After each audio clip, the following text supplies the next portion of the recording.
Great. Well done, guys. We're going to take 2 minutes just to change the mics, and then we'll do the last session in 2 minutes. Great. Well done.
Good. Right. Thank you for your patience, everyone. We're going to start. So the second most popular phrase that you'll find in a pitch deck today after the $sign is artificial intelligence. Every founder that's pitching a tech idea has some kind of AI overlay.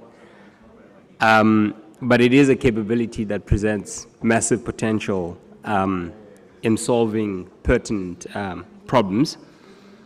The next session is really how we can use or leverage AI to develop African capabilities. And the moderator for this session is Clare Munn. She's a Zimbabwean-born media executive, the chairman and CEO of Box Media Holdings.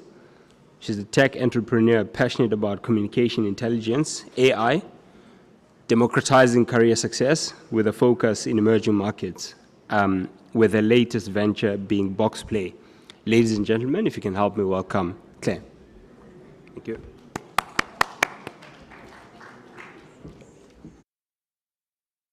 Thank you. And then I'll do the rest here. This one or this one? Well, you can sit down because your mic is.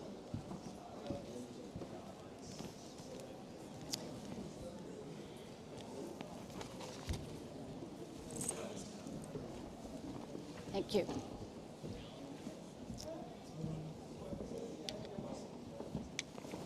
So you and Luke and good afternoon, everyone. I know we're the last ones between this and whatever it is, tea or drinks. I'd love to also introduce here my panel. And one of the things that I just want to say from this last conversation, Tracy Turner just mentioned this. We need infrastructure before we can talk about AI. We need infrastructure before we can talk about Wi-Fi or tech.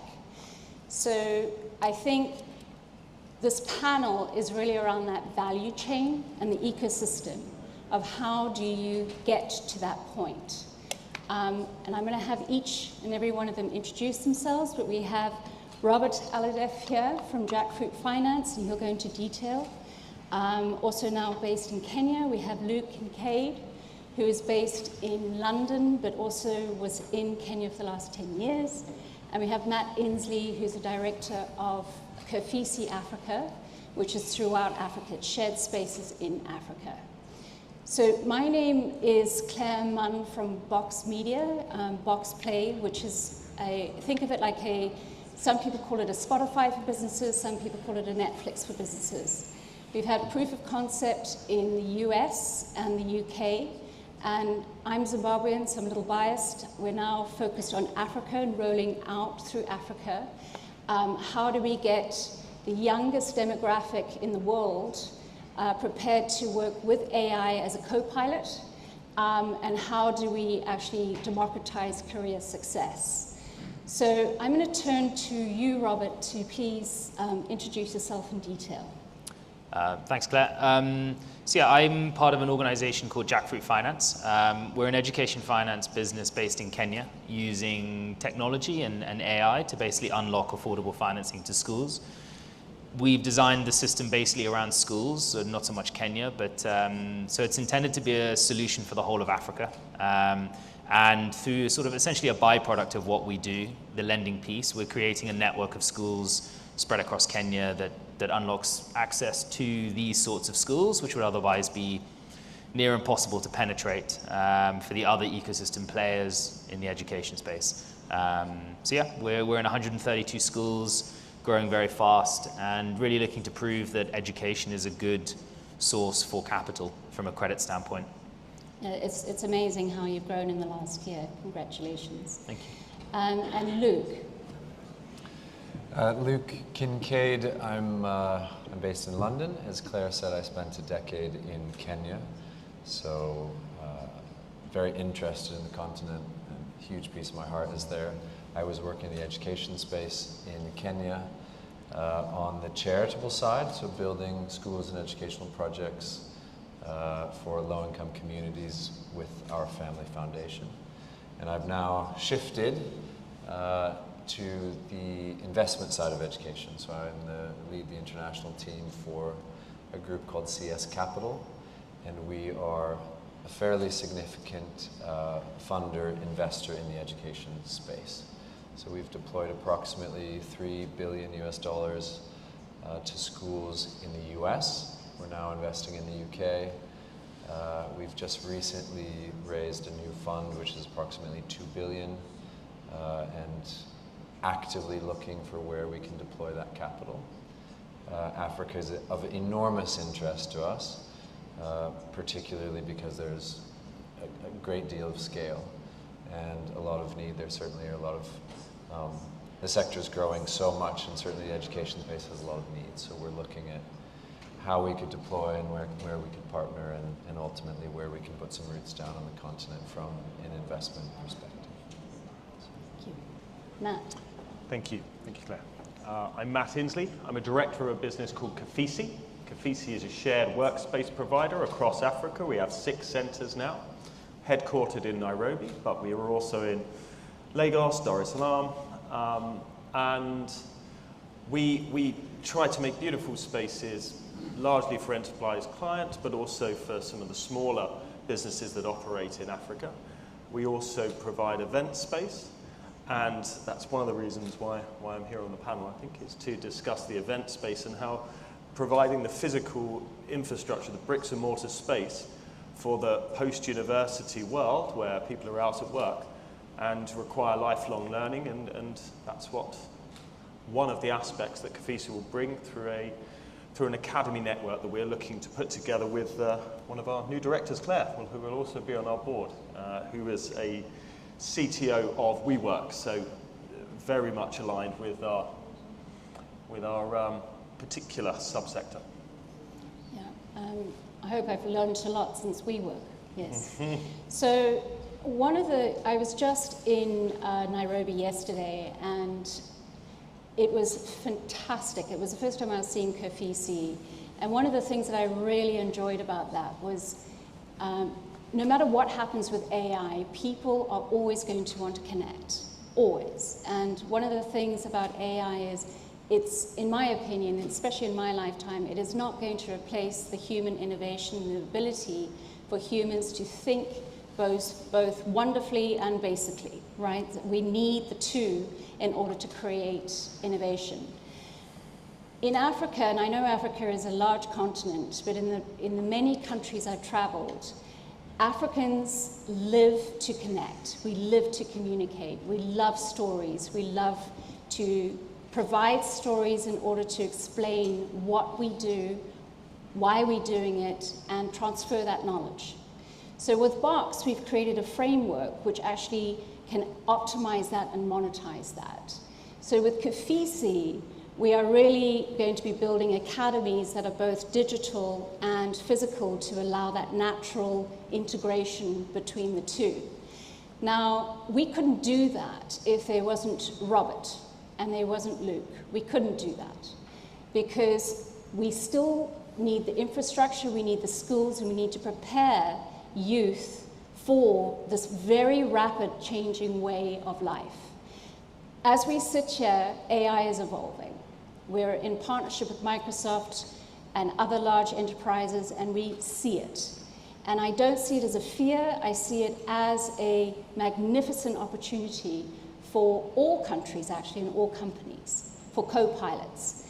So with, turning to you again, Robert, in these schools, what is the age group that you are providing this lending to?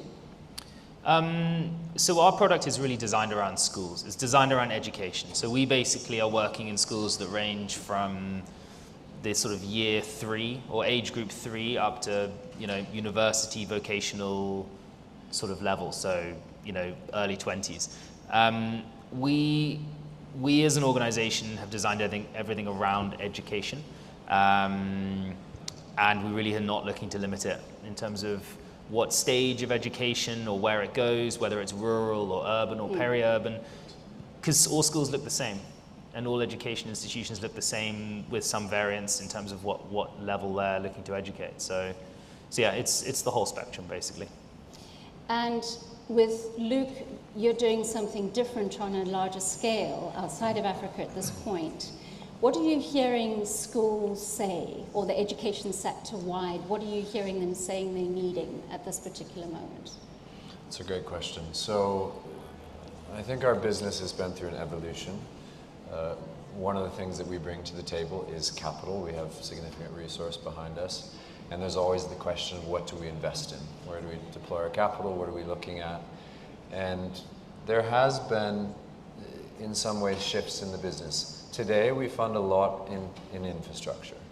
So we are funding physical school buildings, bricks and mortar, student housing blocks. We might purchase a university on behalf of an educator. We're doing a lot of funding into the infrastructure. But there has been a bit of an evolution in that. I think the simple answer is we will fund whatever educators tell us that they need. So we come to the table and say, how can we help?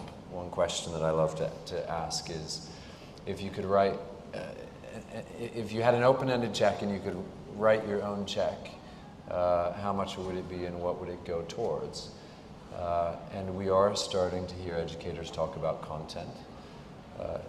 Naturally, the reason that we started our business, it wasn't because we wanted to be funding education infrastructure, it's because we wanted to improve outcomes.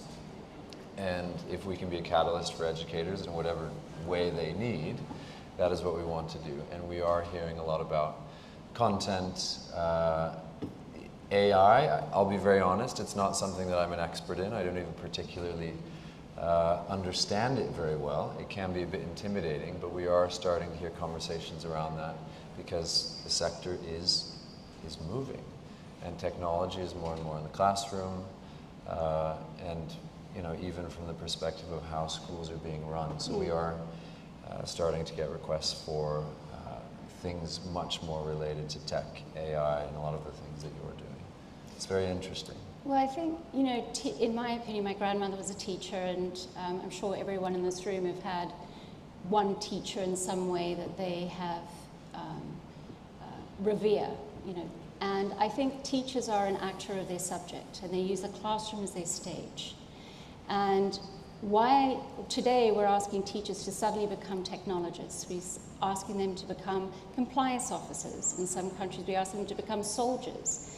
It's really quite it's a diversion from a teacher's natural ability or natural passion of what they wish to do.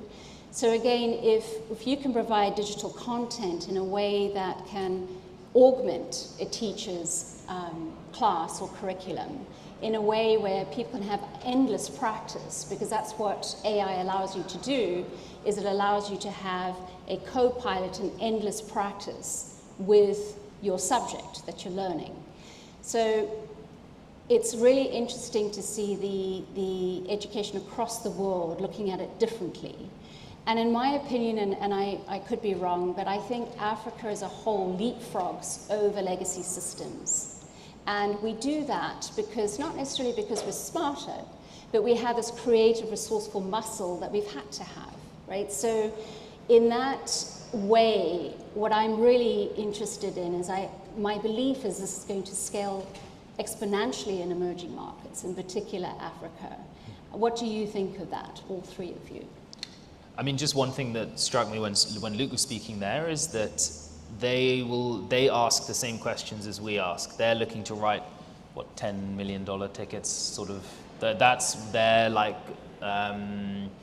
ticket size. We look at $25,000, but the questions are the same.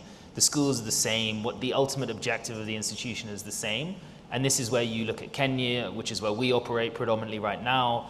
You look across Africa and you look across other markets. There's organizations like Opportunity International who work in schools all over the world, and their frameworks are the same in schools. So it gives a huge opportunity to bridge different cultures, different continents, but always working through the education space. So it's something from a scalability standpoint that's very exciting because it's the same model everywhere. And you? You agree with that? Please disagree, it's always wonderful. I do. I think, I think you've built an incredible business. I think it's very interesting what you're doing. We're operating at somewhat of a different ticket size, but the needs are very, very similar. When we're looking at educators that need a £100 million investment, it's not so dissimilar to what a £25,000 investment is going towards. It's just on a larger scale.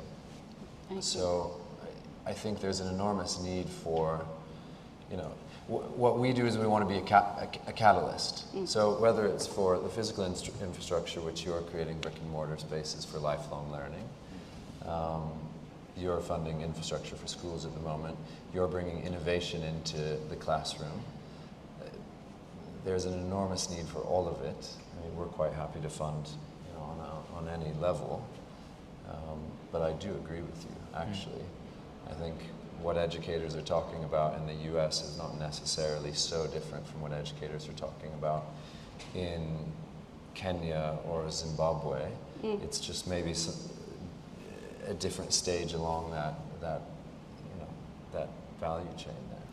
It's, I was just in Mauritius, had the pleasure of being back there last week, and in Mauritius they provide education pre-kindergarten through to, I believe it's 18, which is absolutely phenomenal.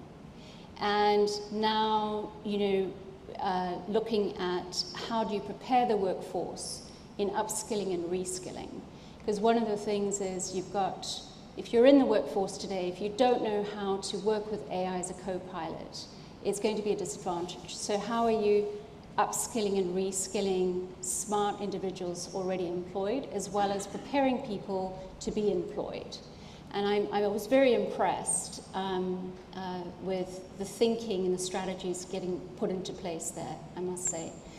Now, Matt, when we look at Kafisi, one of the reasons you and the founder reached out to me was around the fact that your clients are both multinational as well as local, fast-scaling companies. They are indeed.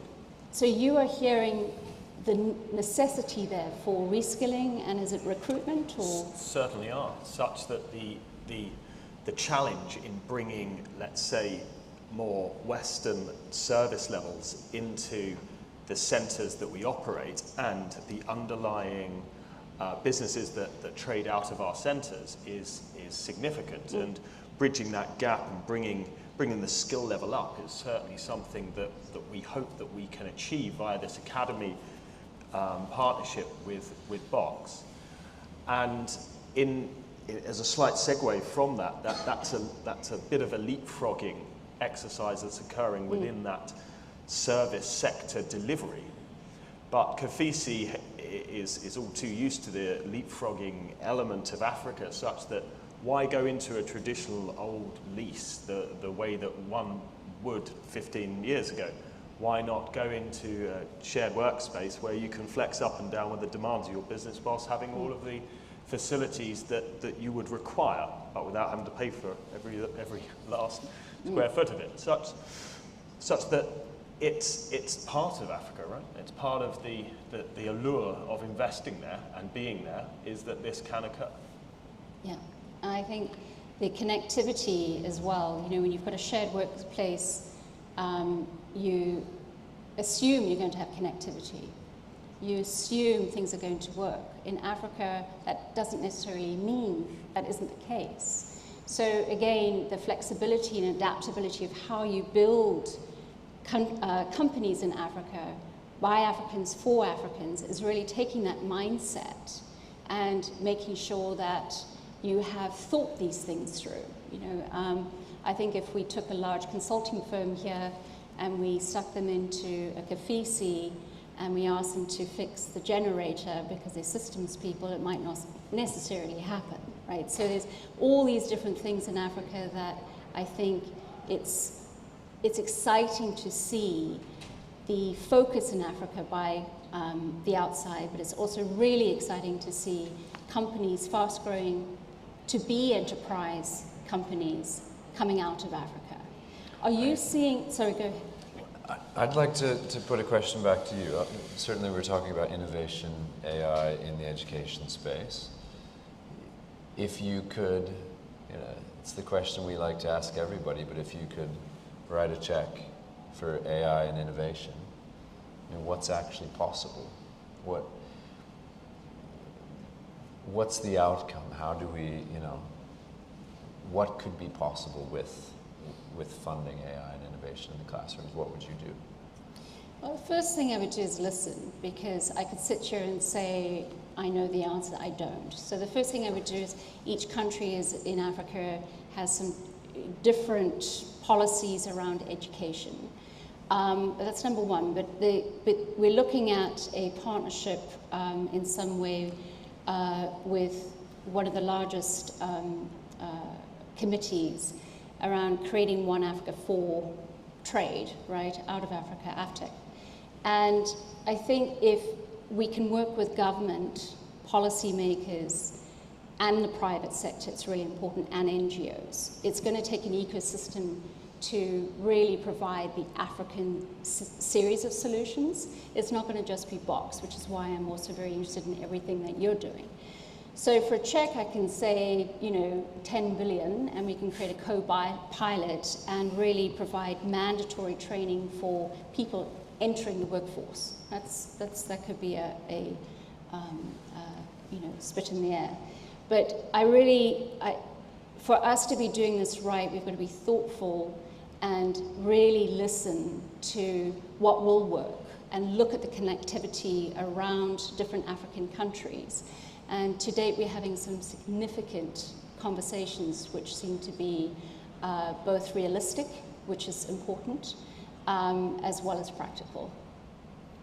Something that's interesting that hops out to me when you talk is that I've personally seen a lot of sort of edtechs and technology companies such as yourself working primarily sort of B2G, going through government because it provides an immediate distribution network into the education space. So what definitely makes me very excited about what we're doing, so I'm obviously quite biased on that front, is that we would love to give you the opportunity to work through another network, but into the private space. The rough estimates are that 1 in 3 children in Africa go to private schools, the predominantly. Which is phenomenal. Yeah, and they need to be connected in a way that enables everyone working into the education ecosystem to support the schools. Many of these schools would just be impossible to find and wouldn't make business sense to find for an organization like yours. It makes sense for us because that's our core product, and then bringing you in is very exciting for us because we are all trying to improve educational outcomes. And that's a sort of many-faceted job, I suppose. I think, education is changing already. Curriculums are changing, accreditations are changing. Skills, there are going to be jobs in the next 5+ years that we haven't even thought about and invented yet. You've got quantitative finance modeling that is actually coming up with algorithms that are going to require a whole series of different types of learning. And that, again, is an opportunity, and it's exciting. So what are the skills required? That's another question, right? So I used to, in Zimbabwe, I was always fascinated with some of the skills we had to learn, and I was always thinking, why are we learning this? What is this? How is this going to be important? And so working again with all school system of all ages, as well as the adults, to redefine that and look at that for acceleration and growth, I think is incredibly important. Because I think it's 600 million people are entering the workforce in Africa in the next 7 years. That's a tremendous amount of people. Let's hope a lot of them are at Kafisi. That's what I hope. A lot of Kafisi. They're all going to be at Kafisi. All at Kafisi. What I'd like to do is because we're nearly running out of time, but I'd like to actually just ask if there are any questions here to begin with. I love more of an interactive panel. And if there aren't, I can continue. Are there any questions? Yes. This is my brother and co-founder, so his question better be really good. Well, thanks for putting the pressure on. Thank you very much. Hi, thank you. Really interesting hearing all of your perspectives. I think, Luke, your question about that, the open ticket and thinking about what that would be investing in. I think one of the issues around AI and thinking about transferring that, especially around content and learning to Africa, is the relevance and the context and the ability to create a new way of learning that is relevant and contextual to the communities. And I think what I love about the three of you is you are all part of that value chain in terms of really understanding how the data that's probably driving AI probably isn't always contextual around Africa or around the needs, which I think is one of the things that we would really work hard on, is thinking about that. And I think one of the biggest things around AI learning and education in Africa and the leapfrogging is the fact that the current way that we learn is probably takes out all the creativity. I think Africans have this innate ability to innovate. They're closer to the resources. So it's really thinking about how do you capture that in a way that you're not losing that AI and creativity. So, I mean, Robert, just thinking about that in terms of the data sources and then thinking about relevance to Africa, how do you see, say, a collaboration with someone like Box in terms of helping make sure that AI or that input or that data isn't biased and I suppose is more relevant?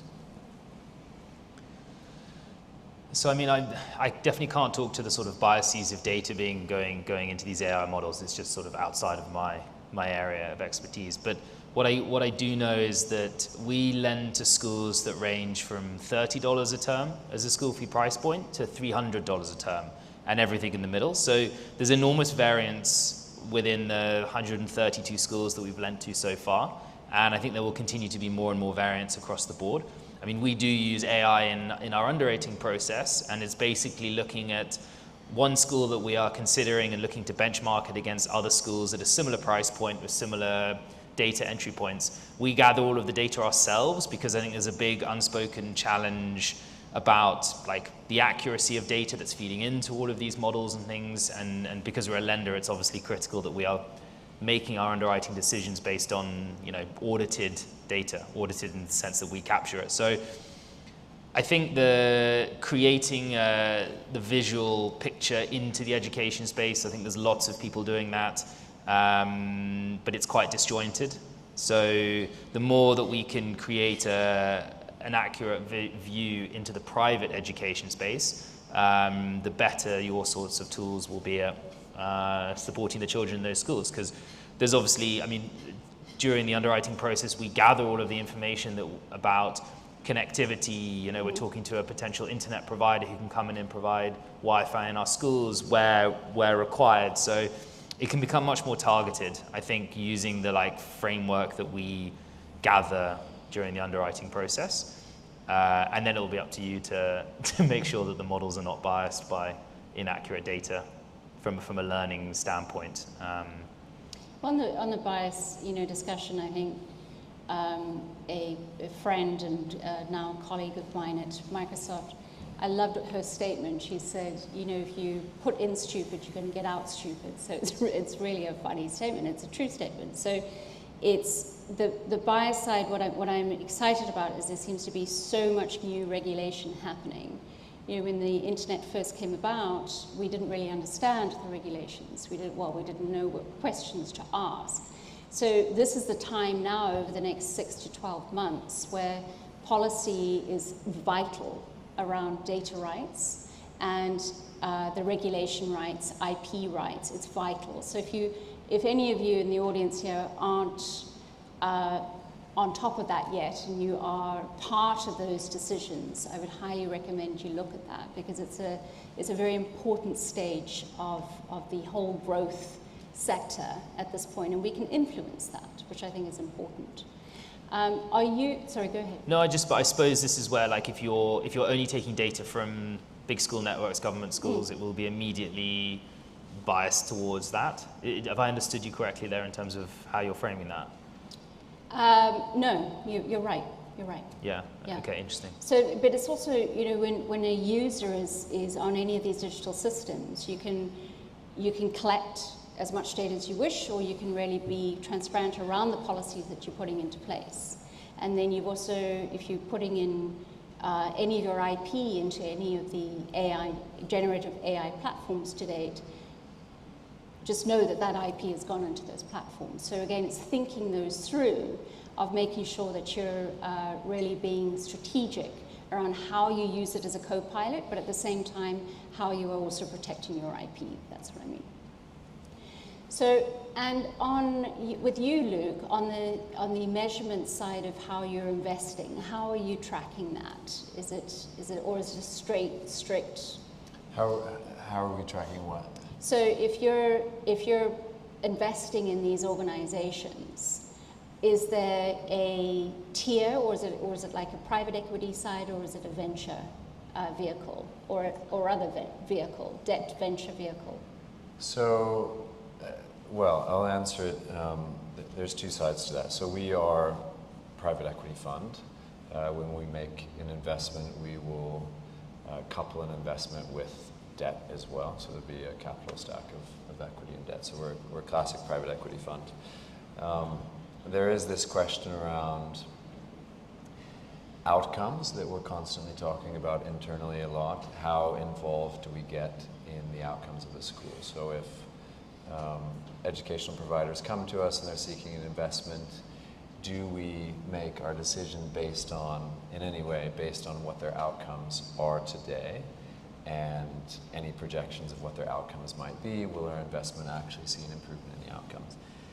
To be very frank, it's not something that we have done a lot of in the past. We generally look at who the management team is, and in a general sense, do we think that they're providing a good quality education? But it is something that we want to evolve and change, because we realize if we're deploying in the billions, we have an enormous ability to actually affect positive outcomes in the education sector. If we are tying our capital investment to we need to see certain indications that your outcomes are improving or that you're reaching certain standards, or we want to see these indications of good positive outcomes. We're very interested in it. We haven't figured out, what does that look like. If there's folks in the room that are specifically working in that area, we're in the process of building a framework. We're very, very interested. Have you built a framework around outcomes? Well, I was about to say, this is something that we're looking at very closely as well. Again, it's avoiding duplication in the education space. I don't think is something that we're very good at yet within the whole ecosystem.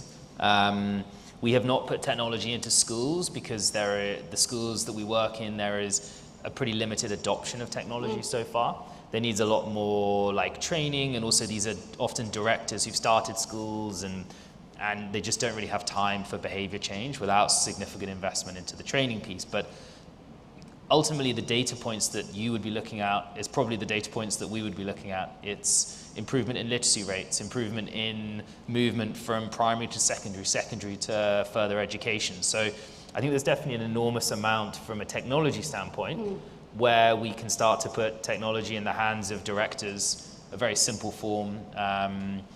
In Africa, we have the significant challenge of looking at test scores and whether or not that is an accurate data point to look at. But yeah, it's something that we're looking at very closely as well. So again, it's lots of similarities across the board.